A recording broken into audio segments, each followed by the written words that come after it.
Bem-vindos ao segundo episódio do podcast Saúde em Jogo. No episódio de hoje, a gente vai falar sobre um tema que cada vez mais o mundo precisa saber, vivendo mais e melhor.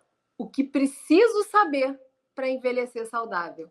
Afinal de contas, todos nós temos o objetivo de, quem sabe, morrer aos 130 anos, não é verdade? Bom, comigo hoje, como host, eu tenho a Bruna Pazanese. Ela é crossfiteira, a gente já começa dizendo o que cada um faz aqui, antes de falar até a especialidade dentro da medicina. Ela é médica de família. Vai estar conosco também os nossos convidados, que a Bruna vai apresentar para vocês. Mas antes da gente entrar nesta fase, quero lembrar aqueles que nos ouvem, compartilhe. Lembre de se inscrever no canal, é muito importante para esse canal, para esse podcast. Se você está assistindo no YouTube, eu não sei onde você está, é muito importante que você divulgue e você curta, comente. Se você tiver dúvidas, coloca lá nos comentários. A gente faz questão de responder. Quanto mais interação, a gente sabe que as redes sociais entregam melhor. Então, não esqueçam de fazer isso. E o que é Médicos Atletas? Médicos Atletas é um movimento que tem tentado todos os dias trazer mais consciência aos médicos sobre a necessidade de exercício. E mais do que isso, o impacto que esse médico se exercita tem sobre o seu paciente e o tratamento do seu paciente. E aí, Bruna, deixo com você. Oi, gente, boa noite. Primeiro, eu queria agradecer muito a oportunidade de estar aqui com vocês. E hoje eu queria dizer para todo mundo que estamos na presença de dois grandes profissionais para bater um papo aí sobre atividade física na terceira idade. Então, hoje a gente está com a doutora Andréia de Moraes Ribeiro. Ela é geriatra e idealizadora do Instituto Longevitar, que fomenta educação em saúde através da medicina do estilo de vida. Além disso, a gente também está com o educador físico Leandro Toledo. Ele é coordenador de reabilitação do Laboratório de Performance Humana e ele também é sócio-diretor da BIOS, um centro de condicionamento físico. Então, vamos começar com as perguntas? E aí, Leandro, Andréia, quero ouvir um pouquinho de vocês. O que vocês contam pra gente? Como é que tá aqui? Talvez alguns médicos até acham estranho, né? Nossa, tem um educador físico junto com a gente. E esse certamente é o aprendizado número 1.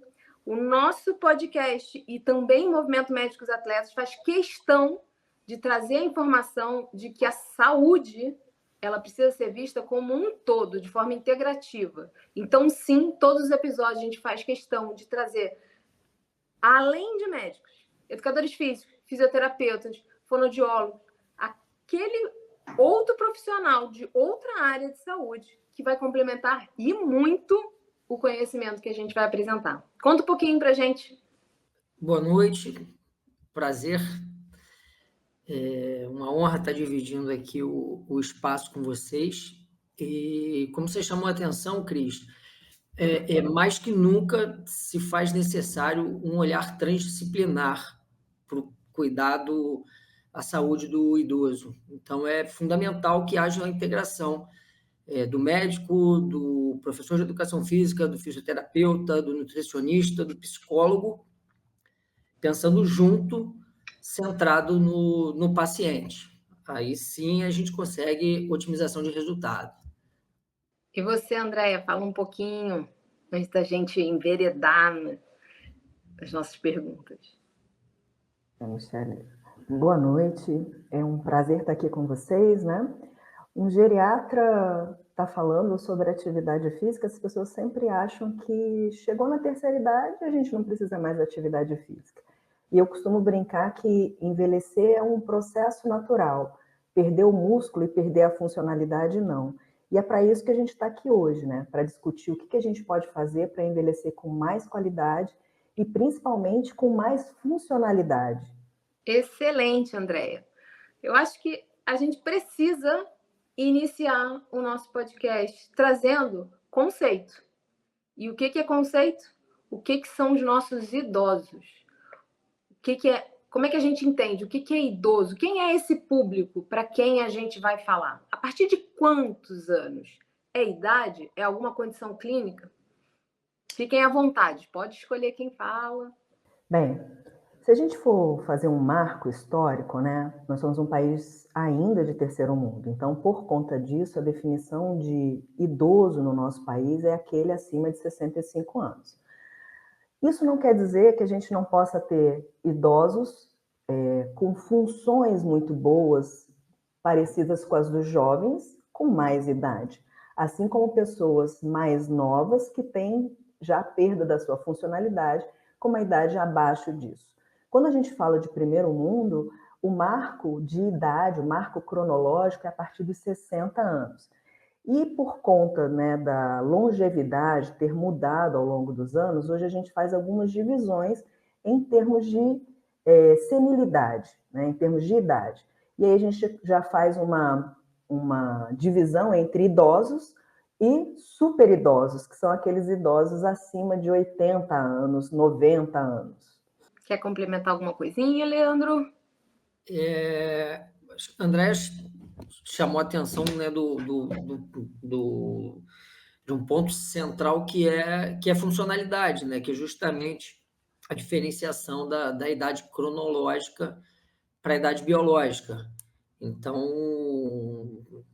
as evidências e a nossa prática, né, clínica, a gente observa, né, uma distinção muito grande das pessoas que mantêm o exercício físico com regularidade, com doses, né, certas, como precisa ser encarado, e como é que é o impacto sobre a funcionalidade, sobre a qualidade de vida, como que eles conseguem efetivamente desfrutar muito mais da vida e com saúde, né, principalmente. Bom, então eu vou trazer para a gente conhecer um pouquinho o que tem no nosso Brasil de dado hoje. A gente tem brasileiros, 215 milhões. Quantos estão acima de 60 anos? A gente tem 22 milhões, significando 10,9% da população. Mas lembrando que é uma população em envelhecimento. A nossa população cada vez mais envelhece. E por isso, trazer um foco para isso é tão importante. Significa pessoas que vão viver mais anos e, a gente deseja, mais produtivas, ficando mais presentes, não só no trabalho, mas nas suas famílias, e não institucionalizadas, sem estar internadas, sem estar em asilos. Por isso a gente traz esse foco e por isso Vivendo Mais e Melhor é o foco do nosso podcast de hoje. Eu vou trazer aquele super idoso, vou trazer os maiores de 100 anos. A gente tem no Brasil 38 mil maiores de 100 anos. É o objetivo de vocês? Bom, Bruna, começa as perguntas. Na verdade, eu queria pegar um pouquinho o gancho que vocês comentaram sobre, na verdade, essa variabilidade que a gente tem da população idosa, né? Então, a gente tem idosos que são um pouco mais frágeis, idosos que são um pouco mais ativos, a gente tem idosos que são mais jovens, idosos que são muito mais idosinhos, né? Esses super idosos. E aí, eu queria entender um pouquinho como que essa população se relaciona com a atividade física, principalmente pensando nas questões históricas, né? Hoje em dia a gente vê um aumento de falar sobre a importância do exercício, mas é uma população que vem de uma cabeça um pouco diferente, tem uma relação com os seus próprios corpos e com a atividade física diferente. Então eu queria entender um pouquinho como que está esse relacionamento com a atividade física e como que a gente pensa na atividade física para o idoso, ainda mais considerando essa grande variabilidade que tem de funcionalidade dentro dessa população. Bem, então, falando dos números, né, do comportamento dos indivíduos com relação à atividade física, me chama a atenção, e até dando um passo atrás, antes de responder esse comportamento do idoso com relação ao exercício físico, uns dados que eu puxei da IRSA, falando do comportamento com relação ao exercício físico da população mais jovem. Os números, eles, em linhas gerais, eles são muito ruins. Digo, a relação das pessoas com a atividade física efetivamente a gente precisa melhorar. Então, por exemplo, algumas informações interessantes. Isso é ligado às academias. Então, por exemplo, das pessoas que se matriculam, 50% desistem, na média, antes do primeiro trimestre. Dessas 50, 30% nas primeiras 3 semanas. Apenas 25% frequentam 3 vezes ou mais.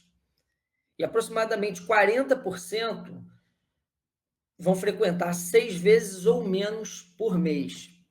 Então, a gente tendo um olhar para uma população mais jovem, os números não são bons.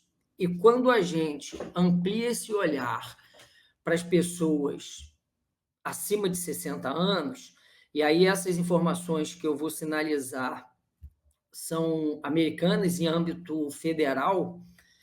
Um primeiro ponto, dentre as faixas etárias, os idosos assumem ali o segmento menos ativo entre todas as faixas etárias.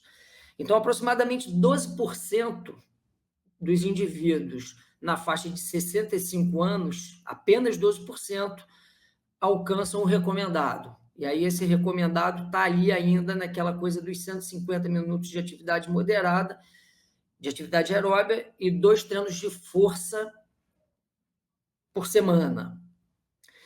E quando a gente amplia, né, quando a gente sobe essa faixa etária para os 85 anos, já ali um super idoso, menos de 5% alcançam essas orientações. Então, a gente, né, tem números ali que carecem de uma melhora, de um olhar atencioso. Você não acha também uma grande culpa desse idoso não estar se exercitando? Também não é um pouco nossa? Por quê? Vou te dar 2 exemplos, né? Eu moro em Volta Redonda, então é uma cidade que tem um programa de atividade física bem recomendado para idoso, através da prefeitura. Mas, ao mesmo tempo, né, até foi por isso que a gente idealizou fazer o instituto, o que a gente mais escutava dos idosos nos consultórios eu me sinto mal indo à academia, né? Então, o grupo que mais precisa ir à academia é aquele que se sente mal. Por quê? Ele não tem a roupa da moda, ele não tem o tênis da moda e ele não tem o profissional bem treinado para treiná-lo dentro daquelas limitações dele. Como é que você vê isso no âmbito da atividade física, do educador físico, sendo preparado para o nosso público? Vou dar um passinho aqui para colocar mais uma pimentinha. A gente sabe que hábito é algo que a gente tem que aprender em casa. Todo mundo aprendeu a escovar os dentes desde cedo, porque os pais ensinaram. Todo mundo aprendeu que tem que tomar banho desde cedo, porque os pais ensinaram. E aí? E fazer exercício? Quem ensinou? Então, meu entendimento é que o hábito, nessa época, 1930, 1940, 1950, que é mais ou menos onde a gente está pegando, não eram pessoas que tinham tanto hábito assim.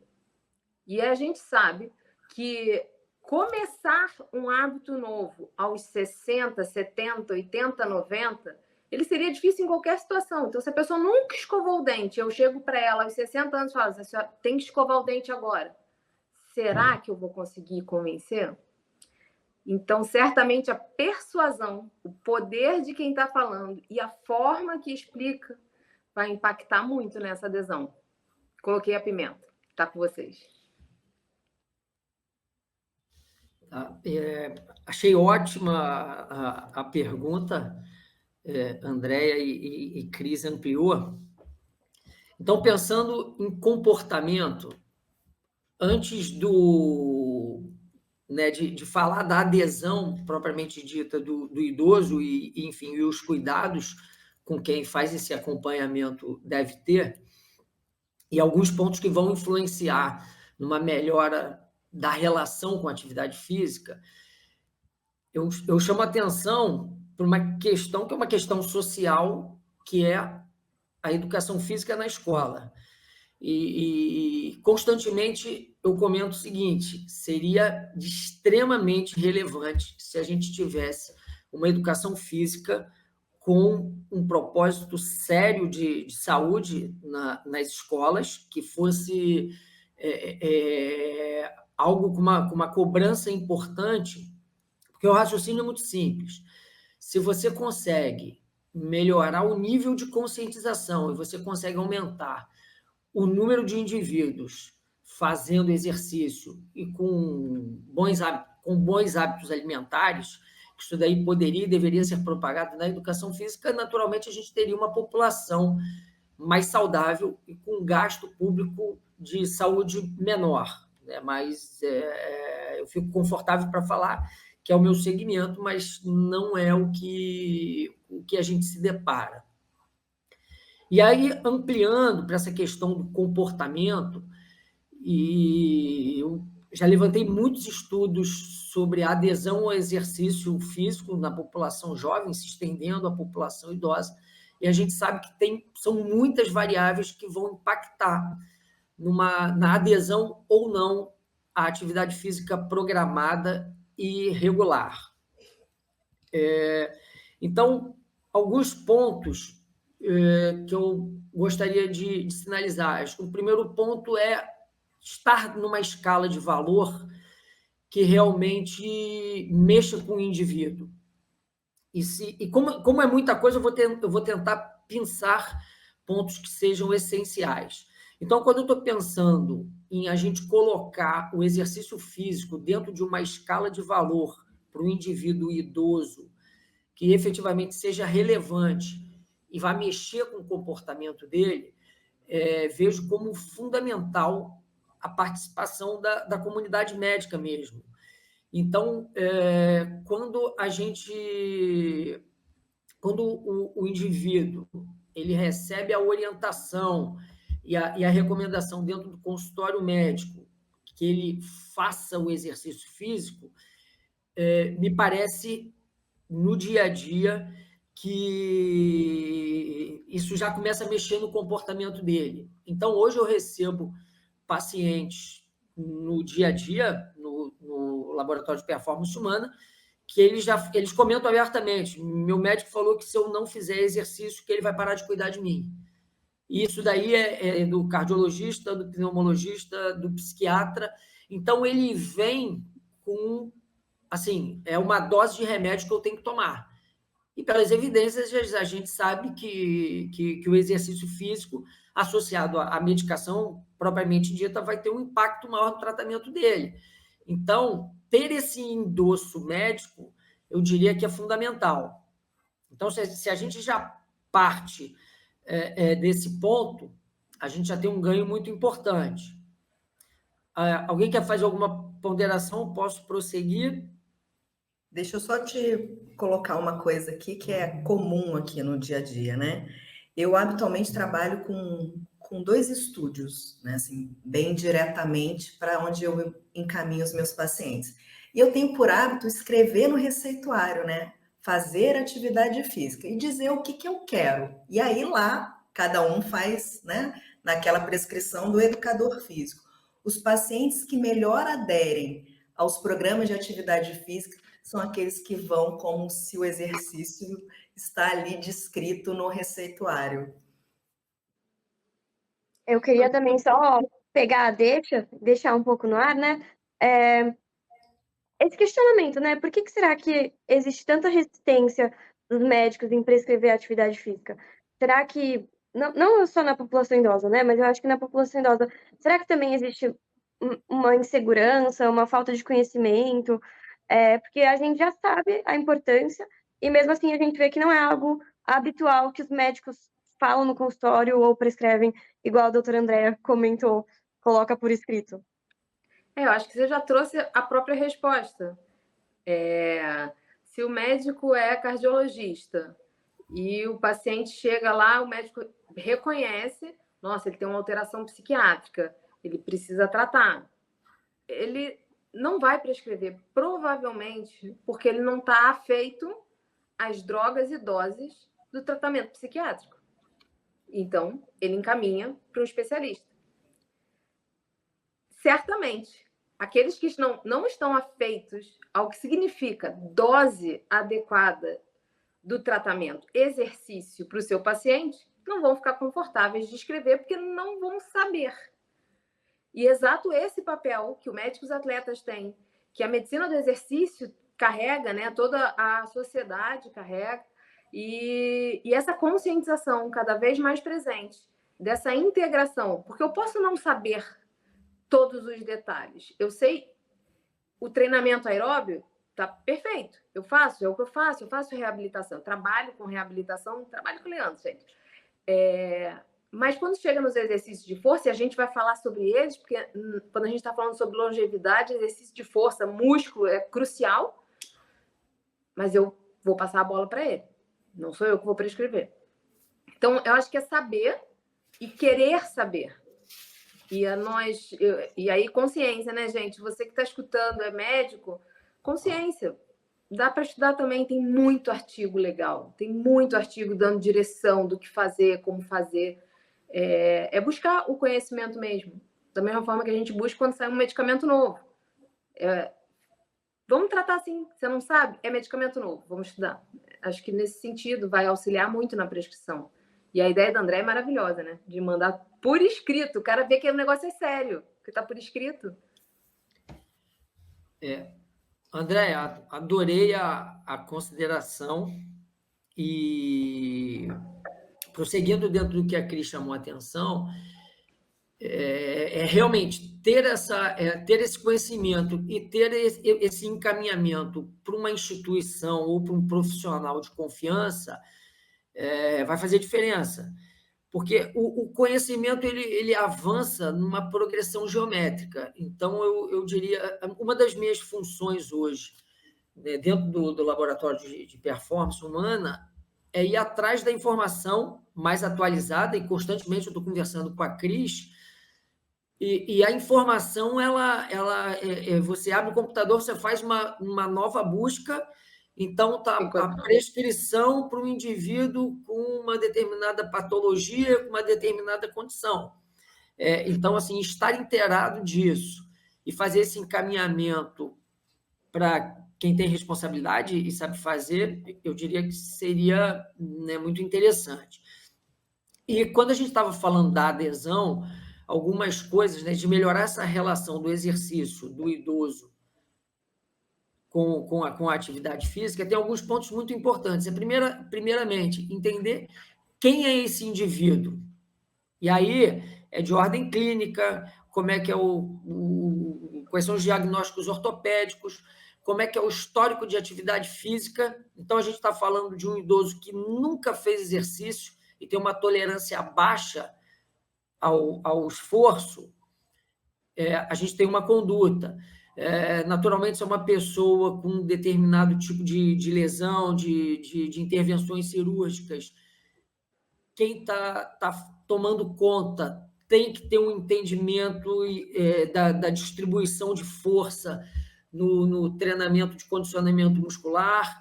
Então, assim, são muitas variáveis que realmente a gente tem que amarrar.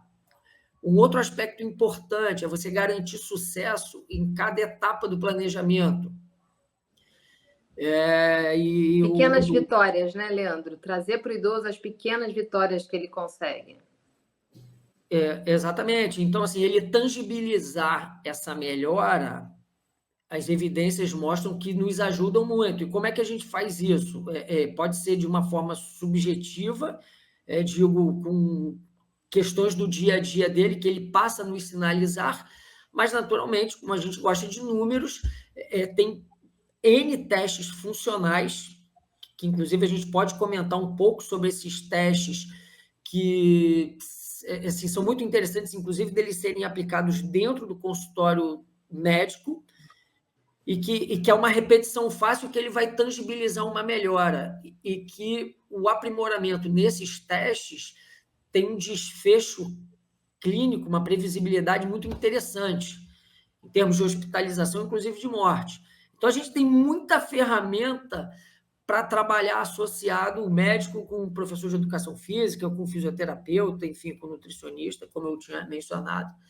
Então, a gente tem uma área extensa para debater e trabalharmos juntos. Uma coisa interessante, Cris, que você estava falando, né? Por que o médico não é afeito, né, à prescrição da atividade física? Eu estou indo para o 28º ano já de formada, então já tem um tempinho. Na minha época não se falava sobre atividade física e idoso, nunca, né? Na verdade era algo que era proscrito. Hoje, com o advento da neurociência, a gente sabe que músculo é reserva e músculo é ouro para o teu corpo, né? Principalmente para o seu cérebro. Então, hoje, a atividade física ela é altamente recomendada para o paciente parkinsoniano, para o paciente com demência, para o paciente da esclerose múltipla, da esclerose lateral amiotrófica, coisa que se você fosse pensar há 10, 15 anos atrás, esse paciente, o que a gente tinha para prescrever ele era a cama, né? A verdade é essa. É igual quando eu escuto, né? Olha, o meu médico disse que eu não posso agachar. Eu falei, então tá bom, então você não vai mais sentar no vaso, né? Então, são coisas que a gente precisa também tirar esses paradigmas de que o idoso não pode nada. O idoso, ele pode. Aquilo que para mim é leve, para um idoso pode ser um treinamento HIIT, levantar e sentar de uma cadeira, né? São coisas diferentes e que essa funcionalidade não sou eu que defino, é o profissional de educação física, é o fisioterapeuta associado. E antes se perguntava assim, quem não pode fazer? Quem pode, quem não pode fazer atividade física na terceira idade? Hoje todo mundo, porque se você pensar que a reabilitação cardíaca de um paciente de insuficiência cardíaca está lá no leito, ele está internado fazendo essa reabilitação, o paciente que está lá no pós-op de fratura está fazendo essa reabilitação, isso é uma coisa que a gente sabe que quanto mais músculo você tem, melhor é a recuperação desse nosso paciente. Perfeito, André. E, bem, a gente já começa agora a falar sobre prescrição. Como vamos? Eu acho que a gente pode trazer um foco em 2 âmbitos diferentes. Se vocês concordarem comigo, se mudarem, não gostarem, a gente muda, gente, aceitem. Entender a necessidade de ambos os treinamentos, exercício aeróbio, exercício de força, eles têm as suas implicações. Lá no Laboratório de Performance Humana, a gente tem a conduta de fazer uma avaliação da capacidade aeróbia, então, para saber se o paciente está limitado, não está limitado, previsto para a idade dele. E a partir disso, a gente prescreve o exercício aeróbio. Então, essa é a primeira dúvida que eu tenho. Inclusive, André, vai ser muito legal para agregar. Como é que vocês conseguem avaliar esse paciente para prescrever no âmbito aeróbico? E, do outro lado, como é que são as avaliações de força para entender qual é essa capacidade e aptidão de força que o paciente tem? Né? Eu já trago aqui, o Leandro vai falar dos testes ali que podem ser feitos, acho que a gente vai conseguir tempo para isso, mas eu já trago para o médico já um bichinho aqui falando, compra um hand grip, que é um aparelho, assim como a gente tem aparelho de pressão, assim como a gente tem estetoscópio, tem esse aparelho desse tamanho, assim, é só para saber quanto de força a pessoa tem na apreensão palmar. Isso. E isso está correlacionado com uma quantidade tão grande de dados relacionados a câncer, insuficiência cardíaca, mortalidade. Então, assim, demência. Então, é crucial essa possibilidade de avaliar, porque ele é barato, inclusive ele é acessível. Não tem que fazer nenhum treinamento para utilizar. Uma outra coisa tem que treinar mais para medir a pressão do que para fazer hand grip. Exato. Os dinamômetros hoje em dia, eles são até calibrados automaticamente, né? Você coloca a idade e coloca o sexo do paciente, a mão dominante ou não, que você vai estar fazendo no dinamômetro, e ele já te dá, dizendo até se a força é pouca, se ela é média, se ela está dentro da média. No consultório, eu falo, olha, as coisas mais simples, elas já te dão um parâmetro para você poder trabalhar. Primeiro de tudo é como o paciente está chegando para você. Ele está chegando caminhando sozinho? Ele está caminhando com apoio de um terceiro ou ele está caminhando com apoio de uma bengala ou de um andador? Esse é um ponto que a gente já tem que observar quando o paciente está chegando. A segunda coisa é como o paciente senta, né? Existe um teste na geriatria que a gente chama de Get Up and Go Test, que a gente vê exatamente a força do quadríceps.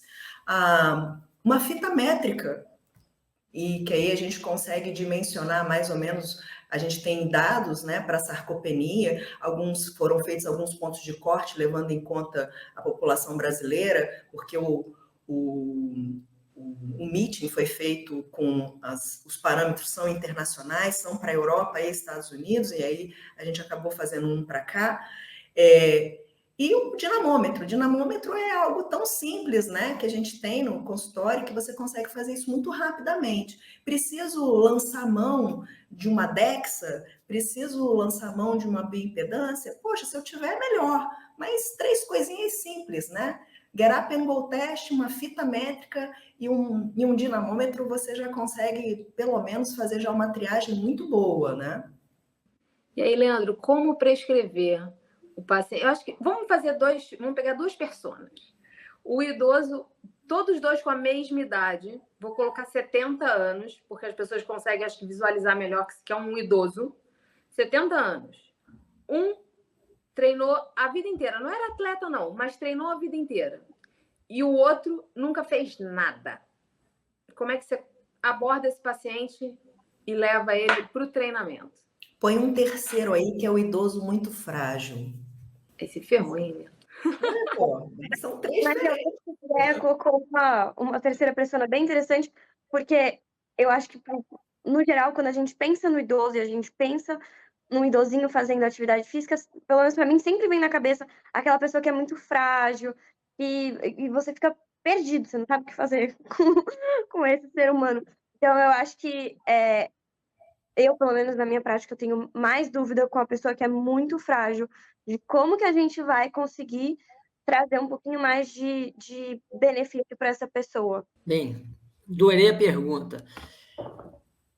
O primeiro ponto que eu cuido é justamente no consultório é identificar quem é esse indivíduo.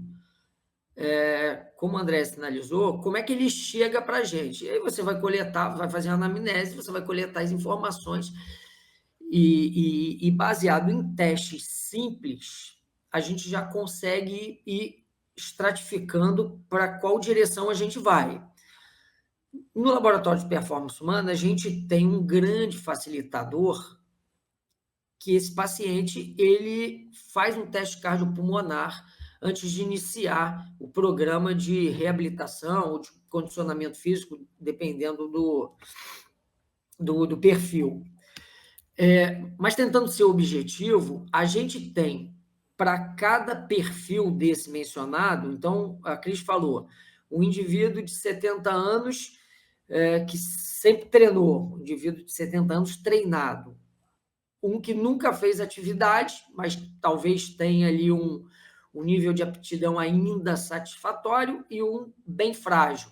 São esses 3 perfis, não é isso? Isso. A partir do momento que você identifique o nível, a diferenciação de funcionalidade entre eles, você vai determinar a sua conduta. E aí, é exatamente quando eu sinalizei que a gente tem testes simples para a gente fazer essa classificação, que vão ser desde testes de força de membro inferior, usando uma cadeira. Então, tem o teste de sentar e levantar da cadeira, que vai ser o maior número de repetições em 30 segundos. E aí, por exemplo, pegando esse idoso intermediário, é muito tranquilo para ele fazer. Se eu percebo que existe ali uma fragilidade maior, existe o teste de sentar e levantar da cadeira adaptado. E eu posso até me estender. Se eu pego um indivíduo de 70 anos muito treinado, as evidências me permitem, inclusive, que eu faça teste de RM.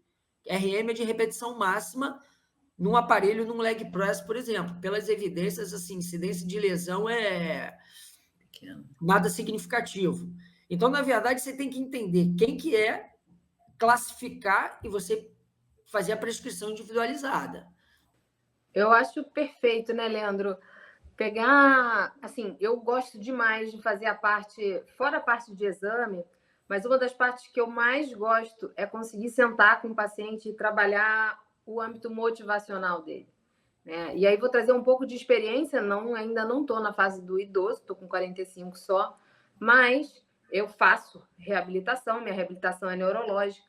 E uma época que eu estava começando a reabilitação, mas já bem evoluída do que seria o esquema de reabilitação neurológica convencional, o Leandro me convidou para ir para a BIOS, que é a academia também que ele tem, muito próximo da minha casa, perfeito, né? Então, regra número 1, assim como você, o idoso também precisa treinar próximo de casa para tornar aquilo mais viável. E uma das coisas que me chamou muita atenção é que não tinha espelho. E aquilo, assim, eu fiquei, nossa, mas não tem espelho aqui? E faz todo sentido. Exato pelo que você trouxe ali no início, André, com relação à roupa da moda. Então, eu entrei numa academia que não tinha música nos 200 decibéis, que não tinha ninguém se olhando no espelho, se admirando, que ninguém estava segurando o celular para lá e para cá, ou obstruindo a passagem. E onde tinham educadores que organizavam os pesos para mim, que eu ia utilizar, que organizavam para onde eu ia, eu não tinha que ficar carregando meu papel igual uma perdida, sem saber o nome das coisas, eles faziam tudo. Por mais que eu soubesse, por mais que eu dissesse para eles, não, mas eu já sei. Não, pode deixar. E aquilo fez todo sentido. Eu falei, tá, é diferente. Se eu encaminho um idoso, paciente meu, para uma academia dessa, o cara vai ficar, porque está relacionado à adesão. Fala a língua dele. Então, quando a gente está falando sobre prescrição de exercício, entender se o idoso é frágil, se ele só nunca treinou ou se ele é muito treinado, na hora que eu encaminho ele para qualquer serviço, eu tenho que encaminhar também pensando nesse aspecto. A gente tem lá no Laboratório de Performance Humana alguns idosos que são melhor capacitados do que pessoas da minha idade, que nunca pisaram numa academia, não têm a menor ideia do que vão fazer. E realmente, quando a gente pega pessoas que são sedentárias, a nossa primeira pergunta é: o que você acha de ficar 1 mês ou 2 numa reabilitação?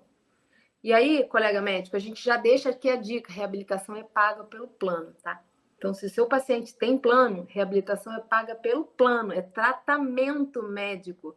O tempo todo a gente está dizendo que exercício aqui é também remédio. Então, reabilitação pode ser prescrita para pessoas que estão com baixa capacidade, não só para aqueles que têm insuficiência cardíaca, não só para aqueles que têm insuficiência renal, não. Pode ser para alguém que está sedentário e que está fadigando, está ficando cansado por qualquer coisa. Mesmo que ele não preencha aquilo que você tinha na sua memória relacionado a pessoas que vão para uma reabilitação. Uma outra coisa, Cris, é que é importante a gente entender que o idoso ele precisa ser bem acolhido, né? Ele tem desejos e ele tem metas muito diferentes de um paciente novo que vai para a academia, né? Ele não está pensando ali em ficar sarado, em ficar no shape. O que ele quer é saúde, é diferente, é bem diferente. A outra coisa é que a atividade física para o idoso, ela não se prende só à questão física, ela se prende a outras questões que para a gente também são extremamente importantes na geriatria, principalmente em relação ao convívio social, tá? Por isso que os grupos de convivência, os grupos do Sistema S funcionam tão bem, porque eles têm um imbricamento social muito bom para esse idoso, e ele fica ele tem aquela sensação do pertencimento, que ele pode pertencer àquele grupo que faz atividade física. Diferente quando ele vai para uma academia que não tem um preparo para aquilo. Eu costumo dizer que, assim, o meu sonho de consumo é criar um selo para academias, para estúdios, tá? E dizer assim, olha, esse estúdio é amigo do idoso. Acessibilidade, profissionais competentes e prontos para trabalhar a reabilitação e para trabalhar as necessidades daquele paciente, porque é um outro grupo, né? E a gente está vivendo e vai viver a fase da economia prateada, tá? Que é o Silver Economy, né? Que é para o mundo inteiro, mas para o Brasil isso vai ser muito mais impactante, porque a gente ainda é um país de terceiro mundo, mas com uma população já envelhecida. Nós seremos a 6ª maior população mundial em número de idosos. Então, se a gente não se prepara agora para modificar o treinamento que eu estou dando para o meu médico, o treinamento que eu estou dando para o educador físico, para o fisioterapeuta, e essas pessoas, e para o nutricionista também, né? E é muito difícil que a gente consiga mudar esse cenário. Então, a gente tem que começar exatamente igual o podcast, né? E colocando na mente de todos esses profissionais, olha, ser idoso é um processo natural. Perder músculo, não. Perder funcionalidade, não. Vamos falar, então, do músculo, da importância do músculo, que eu acho que é um tópico que não pode ficar de fora desse tema. A gente já tem que preparar o terceiro episódio para a gente continuar, porque o assunto aqui eu tô adorando. Vamos fazer o selo.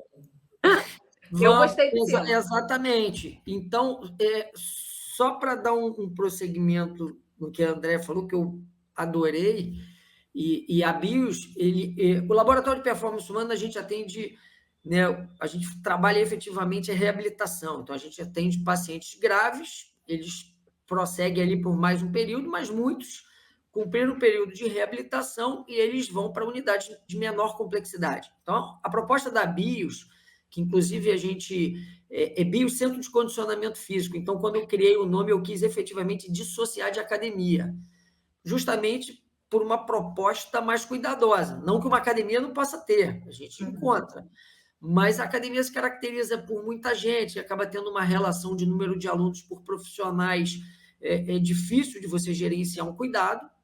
Lógico que a gente, de novo, encontra um bom serviço, mas a proposta da BIOS, a gente atende um número limitado de pessoas por hora, com horário agendado, então ali em torno de 10 pessoas, mantendo uma relação de 3, 4 pacientes, alunos, por profissional. Então, a gente já tem uma proximidade desses alunos, né, muito grande. Então, eles são avaliados. Quando a gente tem um médico que é sócio, que tem um olhar nesse critério avaliativo, tem a avaliação fisioterapêutica, tem a avaliação com um educador físico, a avaliação de função, e passa pela nutricionista também. Então, a gente bota para funcionar um olhar ali bastante multidisciplinar.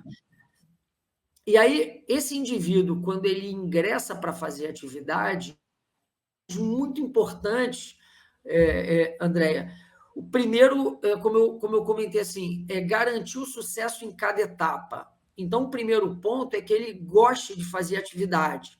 Então, você colocá-lo num ambiente mais tranquilo, o tipo de música influencia, naturalmente, o tipo de exercício, e à medida que ele vai melhorando a relação dele com o exercício, com a intensidade do exercício, a gente vai progredindo. Porque a gente também não pode... Uma coisa que nos preocupa muito não basta só estar em movimento.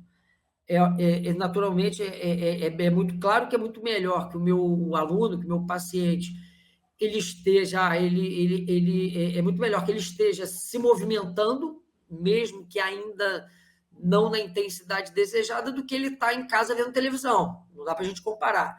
Mas, à medida que ele vai melhorando a relação dele com a atividade física, é importante que tenha dose para a gente gerar um impacto de saúde que a gente queira.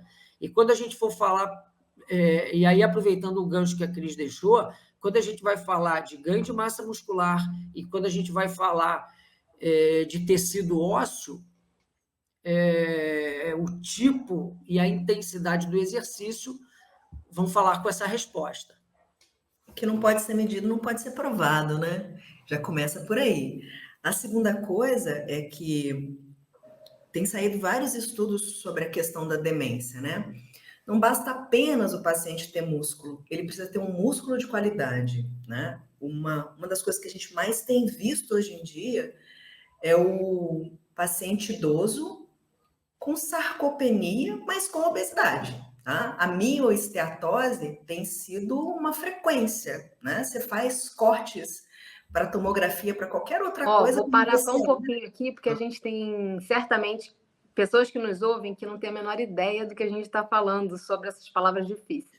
Vamos lá. Sarcopenia é redução da massa muscular e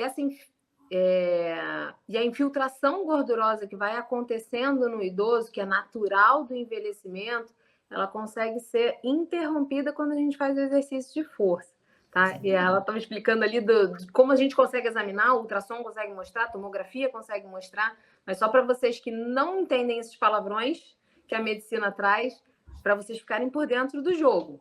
E aí é a coisa mais interessante, porque a gente imaginava, antes era assim, você tem músculo, ok, então, né, vou conseguir fazer as coisas. Não adianta você ter músculo, você tem que ter funcionalidade nesse músculo. E aí é a hora que o treinamento entra, né? E aí essa casadinha do treinamento com a nutrição, ela é fundamental quando a gente fala em idoso.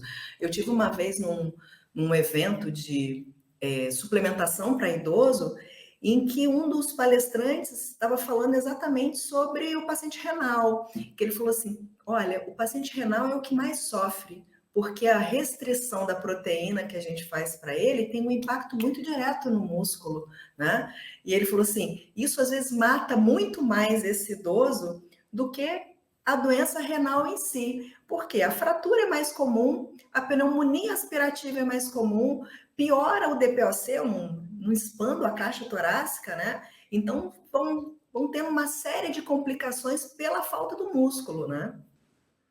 Você chamou bem a atenção com relação à questão de força. Quando a gente está falando de demência, a gente está falando sobre os exercícios modificando secreção de substâncias que vão fazer com que se mantenham e talvez aumentem as células cerebrais.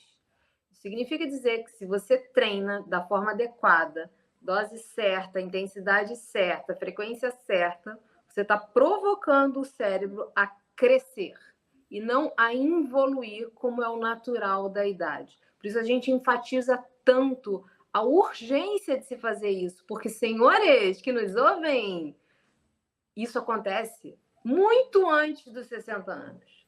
A perda de massa neuronal, ela começa antes dos 60 anos. Se você está comemorando que se aposentou aos 47, só lamento por você. Você, aos 47, tem mais do que compromisso de se manter ativo, física e mentalmente. Não adianta só continuar lendo e estudando, porque lendo e estudando você não vai estar provocando o melhor do seu corpo. Você não vai estar conseguindo manter músculo. Músculo é crucial para manter osso. Então, lá vem perda de músculo, perda óssea, que todo mundo conhece, a osteopenia, a osteoporose, fratura interna, morre. A sequência é essa, não tem negociação. Mas eu conheço alguém. Tudo bem, mas a casuística é essa e é triste. Então, quando a gente fala que a gente... Leandro enfatizou tanto, né? Enfatizou tanto, gente. Começar a treinar é começar a treinar desde já. Né? Qual é o melhor momento? Já. Mas eu vou começar a treinar aos 80 anos. Você vai começar a treinar aos 90. O momento que você tiver a oportunidade, você vai começar a treinar. Com orientação, com cuidado, com carinho, mas com determinação, sabendo onde a gente quer chegar. Ao longo da medicina ali, durante muitas décadas, quando falava para a pessoa fazer exercício, era o quê? Caminha no quarteirão de casa. Primeiro que caminha não tem dose, não tem velocidade, é um negócio perdido, ninguém caminha, vai caminhar para onde? A pessoa fica perdida. Então, Eu vou trazer já aqui uma diretriz que eu acho que é fácil de tirar do bolso e falar para qualquer um, e isso é muito explícito. Quer falar sobre o caminho, você está com medo de falar qualquer outra coisa. Tudo bem, pelo menos coloca o tempo. O que significa? Saiu do seu domicílio, anda 10 minutos para o lado direito e volta. Mas anda de verdade, anda concentrado, não pega o celular, não fica conversando com ninguém, anda com vontade. É para voltar para casa com um pouquinho de fala entrecortada. Esse é o início do exercício moderado. Se você fez isso, você pediu para o seu paciente fazer 20 minutos de exercício aeróbico. Só que você deu a diretriz, você deu a intensidade e você deu o tempo. Ele precisa disso. Então, isso já é a primeira diretriz. Para um exercício totalmente fácil, que é aquele que você está seguro, é uma caminhada. Mas é uma caminhada com uma intensidade e com um tempo. Eu acho um início muito palpável para qualquer um, se o paciente não tem dinheiro, qualquer paciente pode fazer isso. Se o paciente não deambula, aí a gente vai ter outras limitações. Claro, por favor, procure a gente soluciona. Temos solução para tudo, viu? Paralimpíadas comprovam para a gente que temos solução para tudo. E a segunda diretriz, o segundo treinamento, e aí um treinamento de força, porque para que a gente consiga caminhar, continuar se movimentando, sem cair, sem fraturar, sem internar, para não morrer tão precoce, o que a gente faz? Senta, levanta da cadeira. Porque a André lembrou muito bem. Eu amo os pacientes que me dizem, mas eu não posso agachar, eu não posso. A senhora faz xixi como? Aí a pessoa fica assim, vendida, né? Realmente eu sento. Então, o treinamento do sentar e levantar com autonomia é o melhor presente que você vai dar para o seu paciente. E, novamente, a gente vai falar sobre tempo e intensidade. O teste que a gente faz bem e serve para treinamento, quantas vezes a pessoa consegue sentar e levantar em 30 segundos. Façam isso vocês que nos ouvem e eu quero que vocês me digam, porque o ideal... Se você não está ali na casa dos 60, o ideal é que você faça pelo menos 18 vezes. De acordo, tem uma tabela, de acordo com a idade, isso vai diminuindo. Mas testa você, 30 segundos, o mais rápido que você puder. E essa é uma proposta que você leva para o seu paciente. Doutor, quantas vezes eu vou fazer isso? Você vai fazer isso uma vez por dia. E uma vez por dia você vai sair, caminhar 10 minutos para um lado, 10 minutos de volta. E isso é já o início de um treinamento. A gente está falando dos pacientes mais frágeis. O paciente tem dificuldade, risco de queda. Tá bom, vamos caminhar com alguém segurando. Ele já usa bengala. Vamos caminhar com alguém segurando, mais a bengala. E o sentar e levantar é dentro de casa, dentro da segurança, não tem medo. E eu acho que a gente vai ter que ir para o final. Bruna, você quer trazer mais alguma pergunta ainda para provocá-los? Hoje a gente trouxe muito a importância da atividade física na terceira idade, não só pensando em saúde física, né? Mas a gente falou um pouco da importância para a saúde mental, a importância da socialização, da atividade física para esse idoso. Então, a gente vê que é muito mais do que só a nossa saúde física. É a saúde física, a saúde mental, é a saúde social, é isso, é essa multidisciplinaridade do indivíduo, né, que a gente está trazendo. E como é rico, né? Como é importante a gente falar sobre atividade física em qualquer faixa etária, mas principalmente na faixa etária dos idosos. E aí eu queria abrir de novo para os nossos convidados, se eles têm alguma mensagem final para quem está ouvindo a gente, para deixar para a gente finalizando hoje o nosso podcast. Para fechar, eu queria só dizer uma frase que meus pacientes escutam muito, né? Músculo, ou usa ou perde. Então, o que a gente quer é que o paciente se movimente o máximo possível, que ele seja o mais independente possível. Calma, André, conta pra gente sua rede social, como é que o pessoal encontra onde você atende. Então, a Michelle já botou aí a nossa rede social, mas dentro do Instituto, o Instituto está institutolongevitar.vr, tá? É onde a gente coloca a parte dos cursos e dos treinamentos.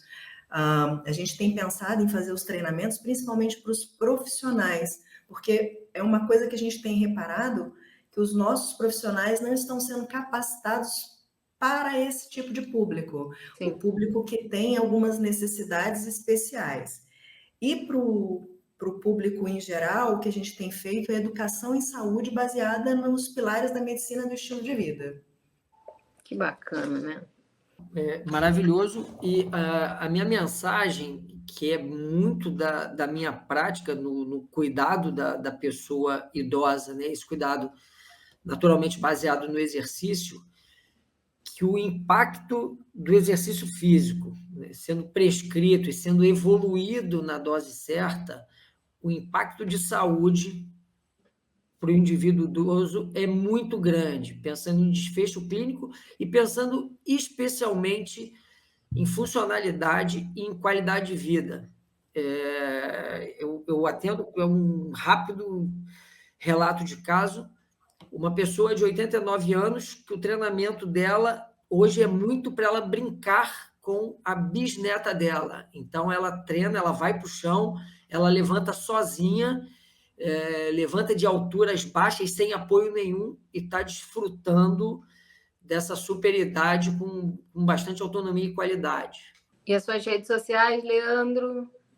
Pode deixar da BIOS também. Então, BIOS, Centro de Condicionamento Físico, LPH Oficial, e a minha está aqui embaixo. Leandro Toledo Jos Gruberg, é um pouco extensa. Quer falar mais alguma coisinha, Bruna? Não, Cris, passo para você. Gente, eu queria agradecer demais a todos que nos ouviram esse tempo todo, falar sobre um tema que é o nosso futuro. Então, ele me chama muita atenção, ele me impacta muito. Espero que tenha motivado vocês a se exercitarem. Quero deixar uma diretriz para aqueles que têm muita dúvida, mas tem que passar no médico antes de se exercitar ou de prescrever. Gente, está muito na dúvida, está muito inseguro. Tá bom, leva o paciente, faz um teste de esforço, de voltar de novo. No âmbito particular, isso é totalmente coberto e de fácil acesso. Não está conseguindo, não, eu não tenho como. Tudo bem, vamos fazer um teste que chama teste de caminhada de 6 minutos. Você coloca o seu paciente para caminhar numa distância curta, pode ser 20 metros, é um corredor do consultório, às vezes. E conta qual é a distância que ele percorreu. Tem na internet, fácil acesso, qual é a distância que ele deveria percorrer. Avalia no final a frequência cardíaca, a saturação e a pressão. Tá tudo bem? Dá para ele começar a fazer aquela caminhadinha que eu sugeri, 10 minutos para lá, 10 minutos para cá. O paciente tem muita doença? Não, com certeza vai valer a pena você fazer um teste mais detalhado antes. Então, não tenham tanto receio, gente. Não tenham tanto receio. Ficar parado adoece mais do que se exercitar. Então, eu sou a Cris Prado, sou médica do exercício e do esporte, que foi um achado, porque eu era anestesista, mas medicina do exercício me mostrou tantas outras formas de poder abordar doenças tão graves e trazer progressão para as pessoas, vida para as pessoas. Então, a pessoa deixa de se sentir doente, ela está junto com pessoas, ela se sente viva, ela produz e ela vive mais. Isso que é a verdade. Ver mais e melhor. Muito obrigada a todos. Sigam YouTube, aqui no Spotify, Médicos Atletas, Saúde em Jogo. Informe-se e vem treinar com a gente.